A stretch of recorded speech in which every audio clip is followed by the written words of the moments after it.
அனைவருக்கும் வணக்கம். உண்மை செய்திகள் உடனுக்குடன் கிடைக்கணும்னா மறக்காம நம்ம சேனலை சப்ஸ்கிரைப் பண்ணிக்கோங்க. அரசு நிகழ்ச்சிகள் தமிழ்த்தாய் வாழ்த்துடன் துவக்கம். மத்திய, மாநில அரசு பதிலளிக்க ஆணை.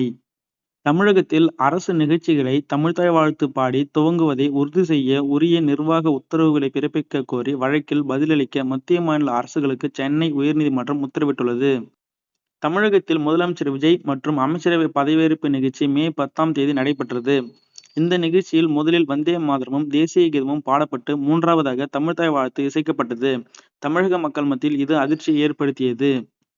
இந்த நிலையில் அரசு நிகழ்ச்சிகளை தமிழ்த்தாய் வாழ்த்து பாடி துவங்குவதை உறுதி செய்ய அதிகாரிகளுக்கு உத்தரவிடக் கோரி சென்னையை சேர்ந்த அனன்யா ராதாகிருஷ்ணன் உயர்நீதிமன்றத்தில் பொதுநல வழக்கு தாக்கல் செய்துள்ளார்.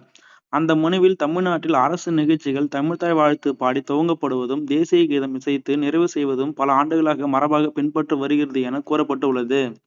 இந்த நடைமுறையை நீர்த்துப்போக செய்யும் வகையில் அரசு நிகழ்ச்சிகளில் வந்தே மாதரமும் தேசிய கீதமும் பாடப்பட்ட பிறகே தமிழ்த்தாய் வாழ்த்து பாடப்படுவதாக குற்றம் சாட்டியுள்ளார். அரசு நிகழ்ச்சியை வந்தே மாதரம் பாடியே துவங்க வேண்டும் என மத்திய உள்துறை அமைச்சகம் கடந்த ஜனவரி 28ஆம் தேதி பிறப்பித்த சுற்றறிக்கையில் மாநில பாடலை பாடி அரசு நிகழ்ச்சியை துவங்க எந்த தடையும் விதிக்கவில்லை. தமிழ்த்தாய் வாழ்த்து பாடுவது வெறும் சடங்கு அல்ல, அது தமிழர்களின் உணர்வு, கலாச்சாரம் மற்றும் அடையாளமாக உள்ளது என மனுவில் தெரிவிக்கப்பட்டுள்ளது. வந்தே மாதரம் பாடலை முதலில் பாட வலியுறுத்தி மத்திய அரசு பிறப்பித்த சுற்றறிக்கையை ரத்து செய்ய வேண்டும். எதிர்காலத்தில் அரசு நிகழ்ச்சிகளில் இந்த கலாச்சார மோதலை தவிர்க்கும் வகையில் தமிழ்த்தாய் வாழ்த்தை முதலில் பாடுவதற்கு தகுந்த நிர்வாக அறிவுறுத்தல்களை பிறப்பிக்க அரசு உத்தரவிட வேண்டும் என மனுவில் கோரிக்கை விடுக்கப்பட்டுள்ளது. இந்த வழக்கை விசாரித்த தலைமை நீதிபதி ஸ்ருதி அரவிந்த் தர்மதகாரி மற்றும் நீதிபதி ஜி. அருள்முருகம் அடங்கிய அமர்வு மத்திய, மாநில அரசுகள் 8 வாரங்களில் பதிலளிக்க உத்தரவிட்டுள்ளது.